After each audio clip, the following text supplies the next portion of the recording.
Giới tính nam. Phinia, đang chăm chú nhìn vào màn hình máy tính xách tay 14 inch, thắc mắc. Cô quay sang nhìn Bua đang đứng bên cạnh. Nữ nghiên cứu viên cầm trong tay một chiếc máy tính bảng 12 inch cùng cây bút màu trắng. Ai vậy? Nghe câu hỏi, Bua đưa chiếc máy tính bảng đến trước mặt Phinia. Trên màn hình là hình ảnh khuôn mặt 2D mô phỏng từ hộp sọ của một người đàn ông vô danh. Anh ta có khuôn mặt tròn, đôi mắt nhỏ nhưng khá sâu vào trong hốc mắt, đôi môi dày và mũi to. Hộp sọ này, Bua nói. Giới tính nam, tuổi từ thiếu niên đến trung niên. Dựa trên đánh giá độ tuổi bằng cách chụp X-quang để xem các mảng xương trên hộp sọ đã khép kín và tính toán giá trị trung bình của từng điểm, độ tuổi ước tính khoảng 35 đến 65 tuổi. Việc đánh giá tuổi từ các mảng xương trên hộp sọ có khoảng độ tuổi khá rộng. Từ tuổi thiếu niên đến trung niên, các mảng xương sẽ phát triển và khép lại hoàn toàn. Còn với trẻ sơ sinh, độ tuổi có thể được xác định chính xác hơn dựa vào các mảng xương vẫn còn chưa phát triển đầy đủ. Ở trẻ sơ sinh, các mảng xương trên hộp sọ chưa khít lại hoàn toàn. Điều này tạo ra một quan niệm cổ truyền rằng đầu trẻ nhỏ còn mềm do các mảng xương giống như sụn và chưa liên kết thành cấu trúc cứng như người trưởng thành, và tế bào xương vẫn đang phát triển. Khi được đưa vào chụp X-quang, có thể thấy rõ các đường nối, suture, còn tách biệt và sẽ dần dính lại theo độ tuổi tăng dần. Ở người trưởng thành và cao tuổi, các mảng xương sẽ dính lại và bắt đầu có dấu hiệu lão hóa của tế bào xương, có thể thấy các lỗ xốp khi trên 65 tuổi. Các nhà nhân học pháp y sẽ sử dụng kiến thức này để tính toán độ tuổi ước tính của xương vô danh. Ngoài các mảng xương trên hộp sọ, sự phát triển của xương các phần khác cũng có thể giúp xác định, như xương đùi, xương cánh tay hoặc xương ngón tay và ngón chân. Khuôn mặt tròn, hốc mũi hình bầu dục, hốc mắt hơi sâu hơn so với người bình thường một chút, Bua nói tiếp.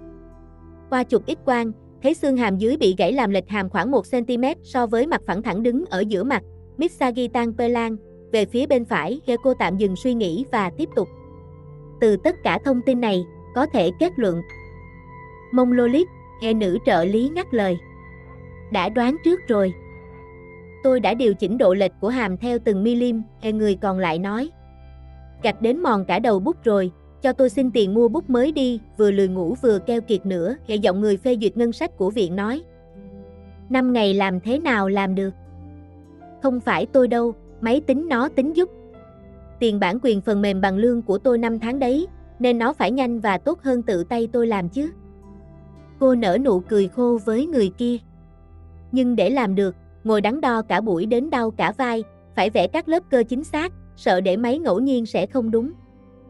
Vậy mà tôi vẫn muốn thấy tạo hình 3D bằng tay để mở rộng tầm mắt, Phinia nói. Tay cô chắc giỏi mấy việc tinh xảo. Lời đó làm người sở hữu bàn tay liếc mắt một chút. Cô hẳn biết rõ rồi mà. Về các ngón tay của loài Homo, đã phát triển từ loài linh trưởng với ngón cái uốn cong để cầm nắm và làm việc tinh tế hơn ở người hiện đại ấy hả? Thì học cùng nhau mà, Bushea nói. Cô ngồi trước còn tôi ngủ sau lưng. Về cấu trúc loài Homo, thế nào tôi cũng không so được với cô, Phinia nhận xét. Nếu làm bằng tay, có lẽ cả tháng cũng chưa xong, nữ tiến sĩ nhân học nói. Lấy mẫu này trước nhé. Cô thấy sao? Tôi vẫn băn khoăn về Mongoloid, giọng Phinia vang lên. Cuối cùng là Mongoloid, không phải Negroid hay Caucasoidi với hộp sọ nhỏ. Cơ sở dữ liệu của phần mềm xác nhận, người kia trả lời. Tôi thử tính cho cả Mongoloid, Negroid và Caucasoidi dựa vào đặc điểm hình thái hộp sọ, bao gồm hình dạng, kích thước, độ rộng của xương trán, frontal bone, góc của hàm dưới, mandible, đã điều chỉnh, hình dạng của xương lông mày, supraorbital và xương gò má, zygomatic process, đặt hộp sọ theo vị trí giải phẫu trong mặt phẳng ngang phalanx horizontal pelan, là song song với mặt đất qua đường nối từ điểm dưới mắt, inferior orbital border, đến tai ngoài, external auditor. Mid-tooth. Bua dùng ngón tay chỉ từ một điểm đến điểm khác trên màn hình rồi giải thích tiếp. Điều chỉnh theo công thức tính 3D rồi đặt các lớp cơ theo độ sâu trung bình trên vị trí xương của mỗi chủng tộc dựa vào các điểm đánh dấu giải phẫu, osteometric marker, trên hộp sọ ít nhất là 16 điểm. Cô dừng lại lấy hơi. Phinia gật đầu, cô phải công nhận về lý thuyết nhân học vật lý, đặc biệt là hình thái của họ nhà vượn cũng như các chủng loài Homo khác nhau, không ai có thể vượt qua Bua đang thao thao bất tuyệt này. Sau đó so sánh kết quả đặc điểm của hộp sọ và độ sâu của mô với cơ sở dữ liệu của phần mềm, Kết quả là Mongoloid chiếm 89%, Negroid 62% và Caucasoid 37%. Bua đang nói về các chủng tộc của Homo sapiens, được chia thành 3 nhóm chính. Người Mông Cổ là nhóm dân tộc sinh sống chủ yếu ở khu vực châu Á, đặc biệt là vùng Đông Nam Á. Đặc điểm chung của họ là vóc dáng nhỏ, da vàng và mắt nâu đậm đến đen. Người Negroid là dân tộc sống ở châu Phi hoặc những người có làn da đen. Và cuối cùng, người Caucasoid là người sống ở khu vực châu Âu và Bắc Mỹ, có làn da trắng. Tuy nhiên, như Phinia từng nói, các dân tộc cổ đại có nền văn minh lâu đời hàng nghìn năm thường đa dạng về chủng tộc hơn ngày nay do sự di cư và hôn nhân giữa các nhóm dân cư khác nhau, khiến việc phân biệt chủng tộc hoặc dân tộc khó hơn nhiều. Để xác định chính xác, cần phải kiểm tra trình tự di truyền, và điều này có thể mất hàng chục năm. Vì vậy, nếu kết quả phân tích cho thấy hộp sọ thuộc chủng Mông Cổ đến hơn 80%, điều này cho thấy rằng chủ sở hữu của hộp sọ này không phải là người Ai Cập cổ đại như giả thuyết ban đầu, mà là một người hiện đại và có thể mới qua đời không lâu. Kết quả kiểm tra tuổi của hộp sọ cho thấy nó chưa đến 75 năm tuổi. Bua đang nói về các chủng tộc của Homo sapiens, được chia thành 3 nhóm chính. Người Mông Cổ là nhóm dân tộc sinh sống chủ yếu ở khu vực châu Á, đặc biệt là vùng Đông Nam Á. Đặc điểm chung của họ là vóc dáng nhỏ, da vàng và mắt nâu đậm đến đen. Người Negroid là dân tộc sống ở châu Phi hoặc những người có làn da đen. Và cuối cùng, người Caucasoid là người sống ở khu vực châu Âu và Bắc Mỹ, có làn da trắng. Tuy nhiên, như Phinia từng nói, các dân tộc cổ đại có nền văn minh lâu đời hàng nghìn năm thường đa dạng về chủng tộc hơn ngày nay do sự di cư và hôn nhân giữa các nhóm dân cư khác nhau, khiến việc phân biệt chủng tộc hoặc dân tộc khó hơn nhiều. Để xác định chính xác, cần phải kiểm tra trình tự di truyền, và điều này có thể mất hàng chục năm.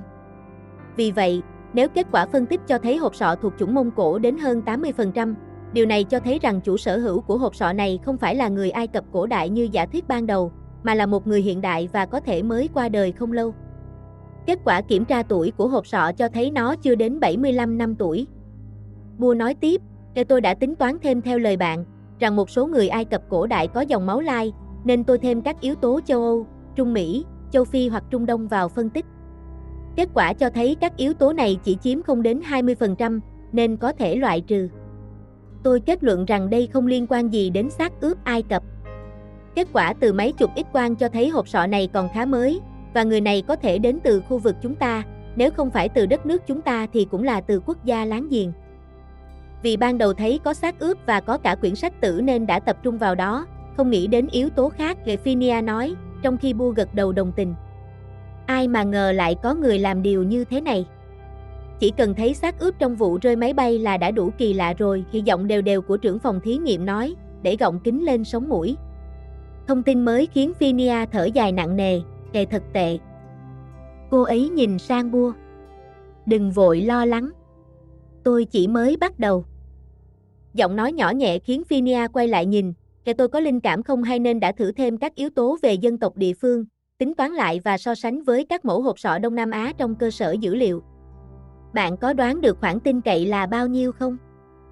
Không phải 0,05, mà là 0.01, Bua nói nhẹ nhàng, nghĩa là mức độ tin cậy của kết quả là 99% và chỉ có 1% sai số.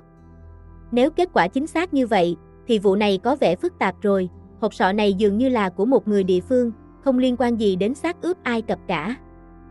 Papin đã yêu cầu em tiến hành dựng lại khuôn mặt từ hộp sọ này, Bua bắt đầu lên tiếng. Trước đó, chúng ta thiên về hướng là chủng tộc Mongoloid trước khi bắt đầu làm. Chúng ta, phải không? Vâng, cả hai trả lời gần như cùng lúc rồi bất chợt quay sang nhìn nhau, và sau đó lại quay mặt đi hướng khác. Rồi sao nữa? Vị giáo sư mỉm cười hỏi. Em đã sử dụng các yếu tố của một người Mongoloid nam để dựng lại khuôn mặt dưới dạng 2 chiều, sau đó áp dụng phép tính 3 chiều. Kết quả cho thấy đặc điểm của người Mongoloid chiếm đến 89%. Ồ, vậy sao? Giọng của giám đốc cất lên với vẻ lo lắng. Rồi em thử thêm vào các yếu tố của một người Đông Nam Á, như chiều rộng trán, góc xương hàm, độ sâu hốc mắt, hình dáng xoang mũi, cùng với các yếu tố khác như tóc dày màu đen, đồng tử đen. Kết quả có mức độ tin cậy là 0.01. Không ổn rồi, Phó giáo sư Nisa khẽ nói sau khi nghe xong. Thực ra, em đã có phần thiếu sót, Phinia nói giọng đều đều. Dù em có chút nghi ngờ, nhưng em chưa từng nghĩ rằng hộp sọ này lại có thể là từ người trong nước chúng ta. Hoặc nếu có làm giả, thì cũng không thể chắc chắn lắm. giả hay không cũng không quan trọng, vấn đề là người đàn ông này là ai? Giám đốc của viện đưa ra ý kiến. Bây giờ các em đã tiến hành đến đâu rồi? Em sắp gửi bản dựng khuôn mặt cho phía cảnh sát để xem có ai báo mất tích không. Nhưng Phinia bảo em nên bàn trước với giáo sư. Được rồi, em cứ tiến hành đi, Bua. Nếu hộp sọ này thực sự được tạo ra ở đây, thì sao, thưa giáo sư? Em không thích cảm giác này chút nào, thật sự rất sợ rằng đây có thể không phải là trường hợp duy nhất, giọng của Phinia đầy lo lắng. Em từng thấy việc mua bán kiểu này trước đây, nhưng chưa bao giờ cảm thấy tồi tệ như bây giờ. Đó là lý do tại sao giáo sư muốn gửi em ra ngoài trải nghiệm thực tế.